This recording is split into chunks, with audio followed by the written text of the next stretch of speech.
Hello friends, welcome back to the last episode in Domain 2 Asset Security. This video will be a kind of quick recap of what we have discussed so far. Let's get started. As you see here on my iPad drawing board, I have taken these terminologies or this classification from CISSP CBK reference book, which is the official ISS square guide. Here you can see that the asset security concepts can be broken down into data policy and data governance. This distinction I have already discussed when I was discussing domain 1, that every governance requires some kind of policy definition. Without policy, we can't govern. So if we want to govern properly, the policy documentation has to be there. So in case of security governance, that is the information security policy document of a company, right? So that information security policy document basically will have a section for data policy and data governance. It may or may not have a specific section, but this has to be there so that these data governance or data policy can be covered for proper governance. Now, there are a few terms like data documentation, data organization, data quality that has to be present in the document. When we talk about data documentation, we are essentially talking about how we are documenting the data which we are kind of processing in our organization. It depends on the type of organization or the nature of the business an organization is doing. But broadly, we see in our day-to-day life that data is basically the real data, the content of the data, and then we have metadata. Metadata is basically the attributes of the data. If you have taken a picture using your iPhone and you go into the details, you know that what time it was taken, where it was taken, the geographical location, what was the aperture, focus, and everything. So those kind of details are called metadata. And there is a readme file as well. If you are using any software or you are using any data, where developers at times have the readme file that contains information about its uses, intended audiences, and the key things we have to take care of while we are processing this data. That's data documentation. Now, data quality is an interesting term which includes data quality assurance and quality control. Assurance is basically following the standards and guidelines which is set in data policy. So if you are following the right set of guidelines, right policies, right regulations, everything, then we say that we are doing the quality assurance. Quality control is basically checking the data and finding that if the data whatever is claimed to be assured as part of quality assurance is really existing or not. That's quality control. I have taken these lines from the book where it says quality assurance is basically showing is the data fit for the purpose or not. So if it's a healthcare data and if the data has undergone with the healthcare data guidelines, then we can say that quality assurance for the data for healthcare is there. But quality control is basically checking and testing those quality controls which are assured. So quality control is the data fit for the use or not, right? So purpose is addressed using quality assurance, and usage, like if the data sanity is there or not, is a part of quality control. So quality control, who will be liable? The quality control team. Quality assurance, who will be liable? Will be the ultimate person who is drafting the data policy. This is something which we should keep in mind. When we organize data, we keep focus on the data schema, data classification, and data categorization. Data schema is basically, it is more related with the database management, like the RDBMS system. It's table structure, how we are organizing our data to be stored on a database. That's data schema. We talk of data dictionary there.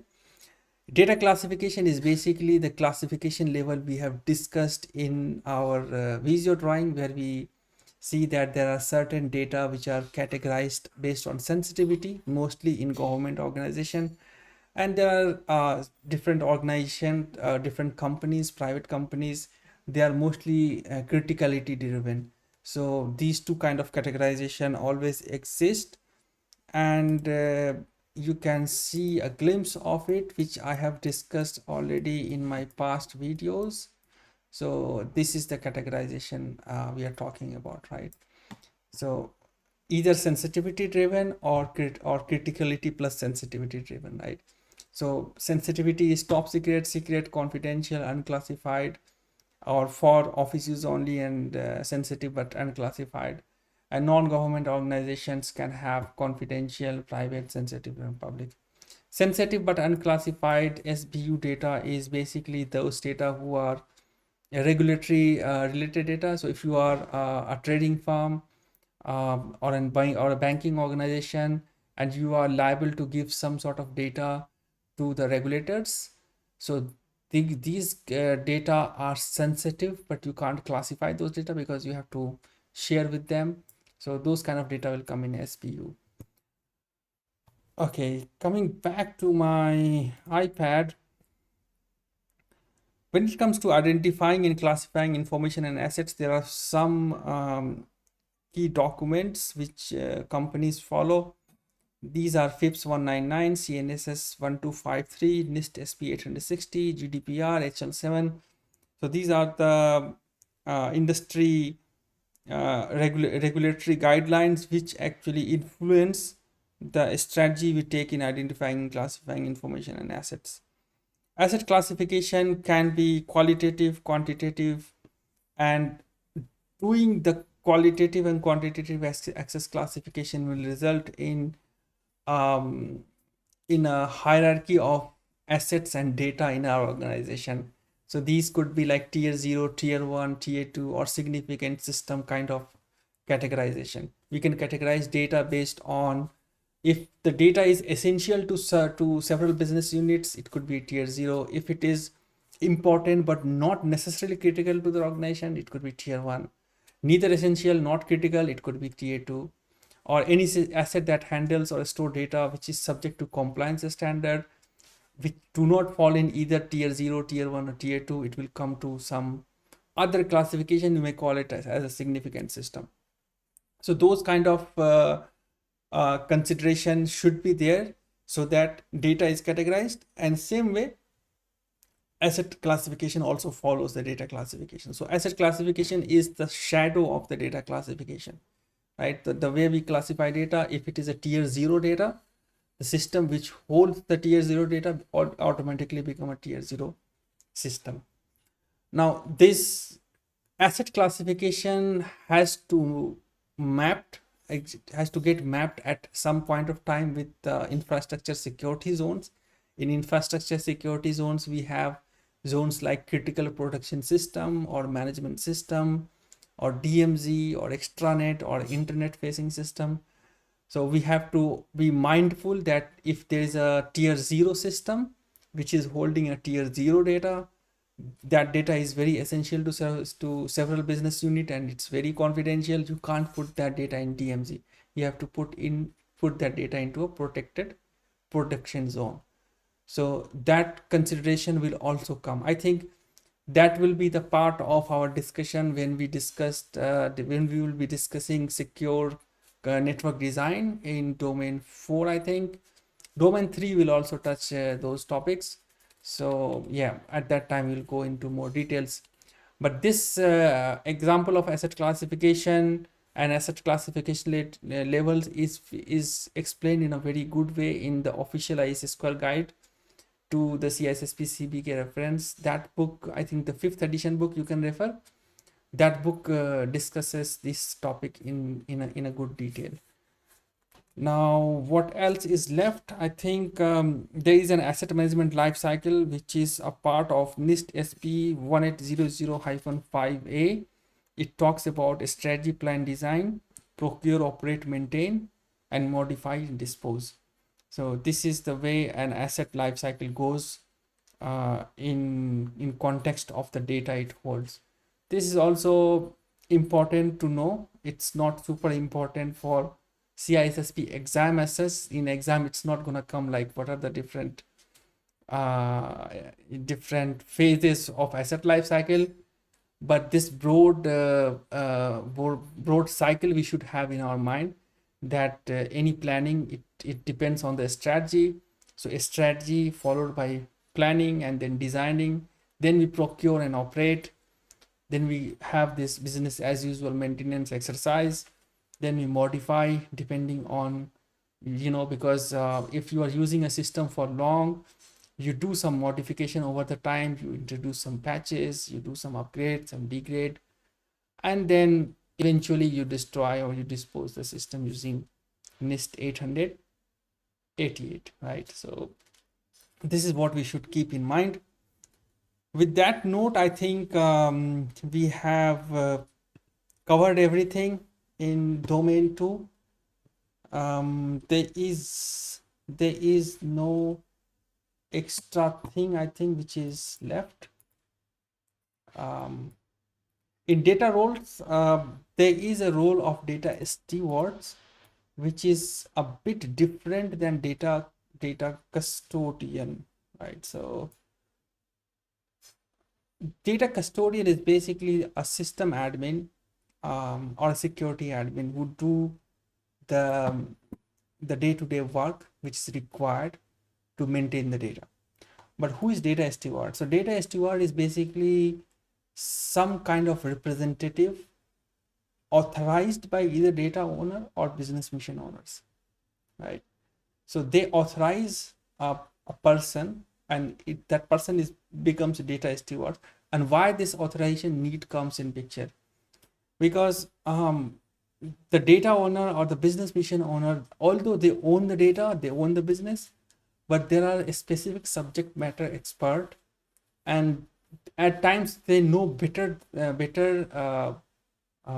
are having better knowledge in terms of the data, the technology, or different regulations, regulatory requirement, compliance. They know better than the data owners themselves, because data owners, their primary role and responsibility is using or authorizing that data for achieving the business goals. They may not be the technical experts in there. That's where the role of data stewards comes. So data stewards carry out most of the operational responsibility related to data management and would be the most likely to approve access requests. So this is the key thing we should know for CISSP exam, that whenever data steward word come, you should always have data access request approval in your mind. So they approve the access request to the data on behalf of business owner and data owners. This is important. We already discussed tailoring and scoping in a good detail. There is another term which is called supplementing or supplanting. That is basically using any control which is actually mandated by compliance and regulatory, which is not there as part of the baseline tuning, but due to some external reason or other reason, we want to include that kind of control, right? One example, like based on my experience, is like you may have DDoS protection mechanism um, for your internet edge. You may have a cloud service provider, it's already doing DDoS protection mechanism, but regulatory may say that you have got a payment gateway, which there you should have your own on-premise DDoS protection mechanism. You should not use cloud protection, cloud scrubbing, or cloud DDoS protection. So that is coming from a regulatory requirement, right? You can do a DDoS mitigation using an ISP cloud as well, but here regulatory says that since you are processing payment card data, you have to have your own on-premise controlled DDoS protection. So that's a supplanting or supplementing control, you can think of. That's all in this episode, and uh, all the topics which I wanted to discuss about in domain 2 is covered. This this drawing, if you want to download it, it's available on my website CISSPmadeeasy.com. And if you have any feedback, comment, suggestion, you can always put comments in the video. Put a thumbs up if you like this video and if it helps in your exam, and subscribe to my channel. That's one way to support my work. I hope to see you again in my next video in starting domain 4. Best of luck for the exams.